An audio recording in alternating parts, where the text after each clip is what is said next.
You're listening to Off to Market with Scott Farley and Hamish Chadwick. Hi, I'm Hamish. And I'm Scott. And today's theme is called the jumping off point. Scott, do you want to lead us in? Surely. So what are we talking about? Well, the last podcast we talked about the brief and proposal and how we plan to map that out, and you'll have a cost and you'll have an outcome and the lead times all mapped out for you. So once you've taken that all in, you can sort of decide whether you want to go forward. And this is the sort of situation where you decide whether you're going to go on holiday. So we're talking about travel again? Shooting off the rocket. Or you're going to start this project and take on all the fun and adventure of developing a product, which is something that's fairly unique that not many people get to do in their lives. So, even whether we've had successful or failed projects, people have always enjoyed the process and the adventure of it. So this section here, market, product and intellectual property research, for me, this is all about defining the product needs and mitigating risk involved with taking the project on. So if you decided to go ahead, we're going to start this sort of section where I do market research, I do product research, and I do intellectual property research. So the first part, market research, what I'm trying to do there is really find out who my market is, who's going to buy this product.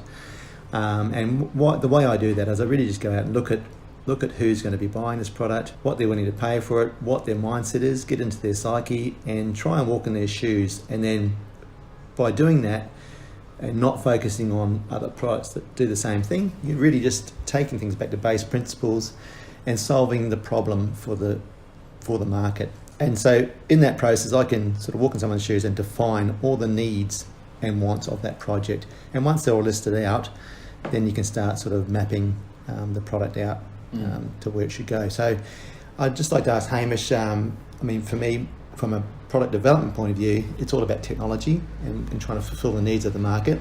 Hamish would have the same sort of situation, trying to tap into the psyche of people when he develops a market strategy or a logo or a brand. Yep. We've had a situation recently. This is how I met Hamish.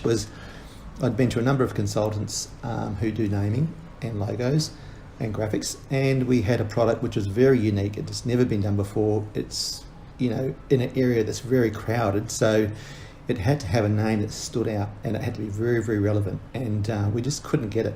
Everyone was just off mark. And I met Hamish.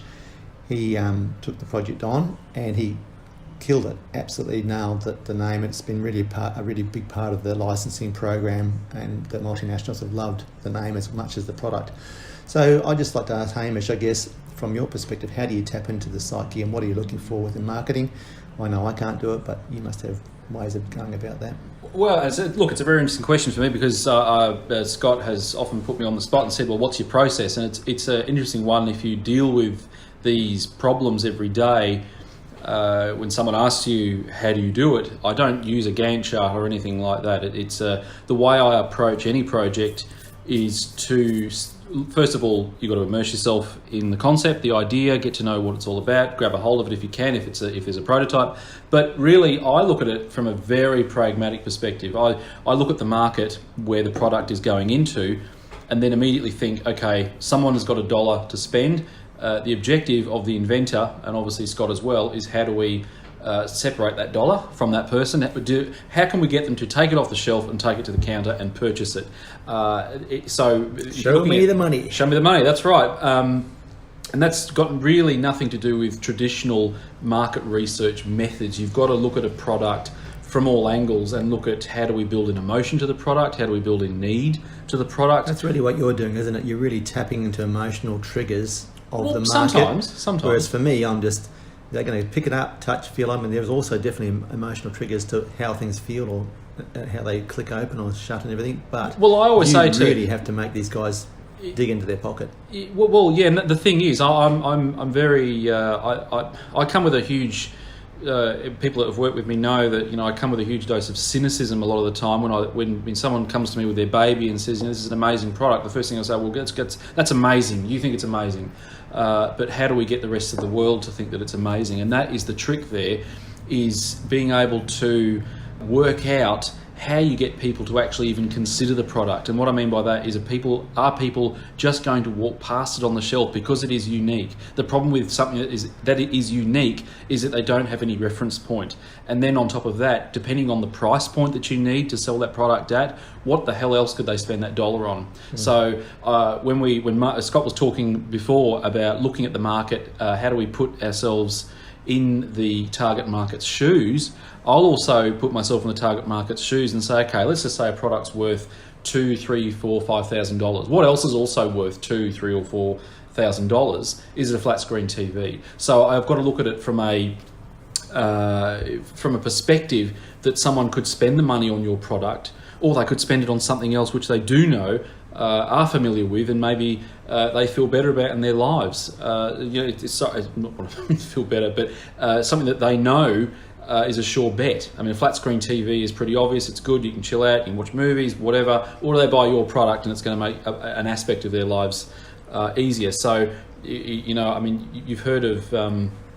Sorry, go on, Scott. Oh, there's a button there. I had a question for you. Yep. And I think I've seen it a little bit, but with a lot of our stuff, if we have an issue with the product which we don't like, we either make a feature of it or we hide it.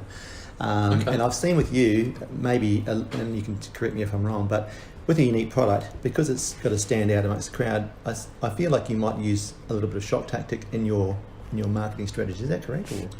How do you mean by shock? Do you try into you try and tie into the existing culture, or do you step outside and say, well, this is different, so we're going to make it obviously different by calling this thing a certain thing that's going to really make people stand up and listen and see what's going on? Okay, that's a good question, because you've got to create some balance. I like to use, there's a term I use called key averages. Every market has key averages. So if you're a taxi company, well, it's a bit old-fashioned these days, but let's just go back to that. You've got a phone number you can call, or you can book online. So that's a key average in that industry. Every industry has it.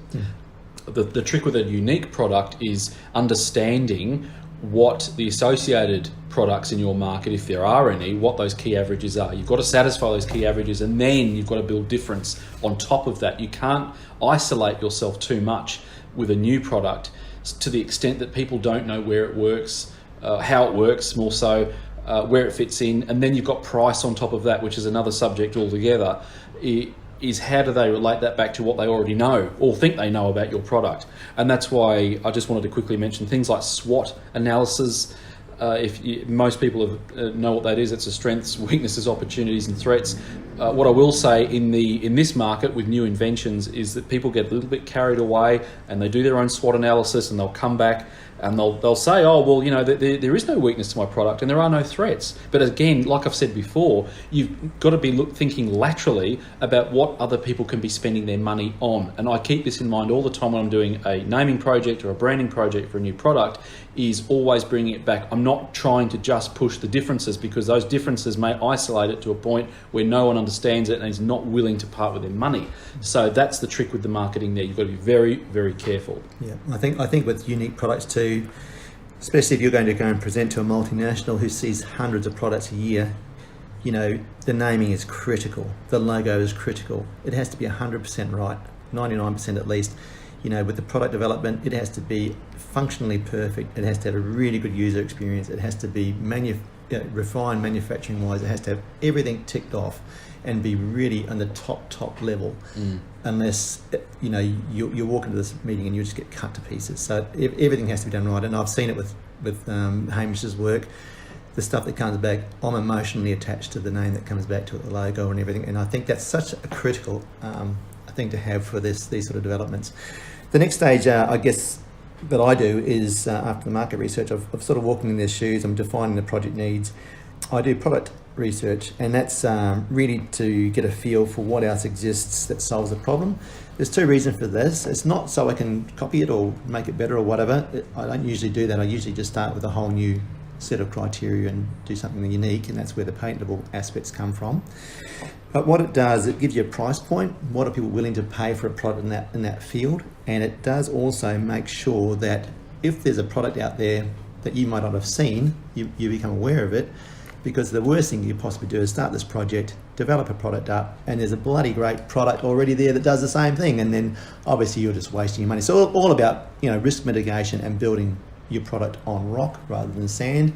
And I'm sure that Hamish, you do the same sort of stuff. You got to look out in the market, make sure you're not almost copying the same sort of logo or product name. You got to really differentiate it as well. Oh, well, again, I'll bring it back to the perspective I like to bring to a client, which is if the product is unique. I know we keep talking about products that are unique. Some are just vast improvements, but that still makes it unique.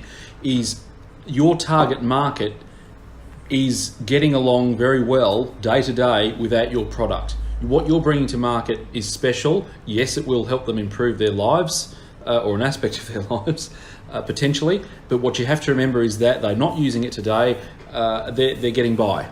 So our job as marketers is to fit that product into a niche, if possible, is to create need, if possible. And also, again, it's about getting that shelf presence, if you like, to get people to actually pick it up. Just imagine you're walking along in a shop and they walk past this new product. They don't necessarily know what it is, but if you can create through language, through visual means, just to spark their interest to actually pick it up and turn it over and read up about what it is. This is just a hypothetical. I mean, obviously you can people market on the web, and you can, do you want to go to the website and have a look and see how good the product is? Even that in itself is a difficult task. So my job in working with anyone that has a product that is unique is to just get the market to get an interest in it, to investigate further, because that is the next step. There's no such thing as you just release it, put it on the shelf and people buy it. That is a pipe dream. You've got to build up momentum. You've got to be able to say, hey, this is the price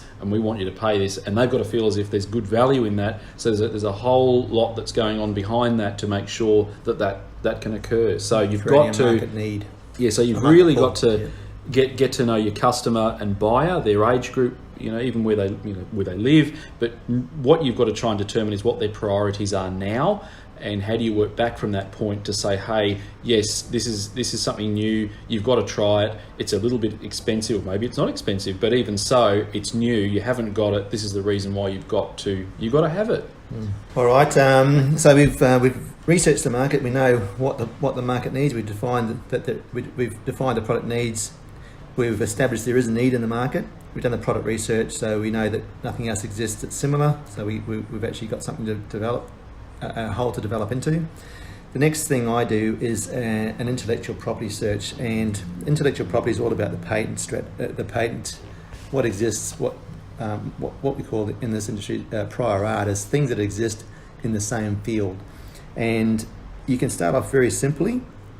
It's all about risk mitigation. So again, same with the product research. If there's something out there that already exists, there's two things you don't want to do. You don't want to encroach on an existing patent because you can get sued. And there's no point in developing a patent when there's 1,000 products that already solve the same problem better than what you've got. So we're trying to make sure that the project's, again, worth jumping into. So we look at the existing landscape. So we go in there and we do simple things to start with. So I tell the client, go away and plug your product into Google Patent Search. It's just part of Google search platforms, just called Patent Search. Sorry, Scott, is that something that anyone can use? Anyone can use it. It's free. So you just plug in Google Patent Search, and when you plug in a search under Google Patent Search, it basically just focuses on patents. Okay. In line with what you've got. The key with that is you've got to remember that Americans will call lawn turf or sod. So you've got to put different search characters in that might relate to other countries, because you're looking internationally, not nationally. So really what you're saying to mitigate your own risk is engage someone that knows how to use those databases. Don't expect to find perhaps everything that you're trying to look for yourself. I think it's very good to try and be, a lot of people will put a blind eye to it. They won't look for something because they think, well, if I find something, I've lost my project, my baby's dead.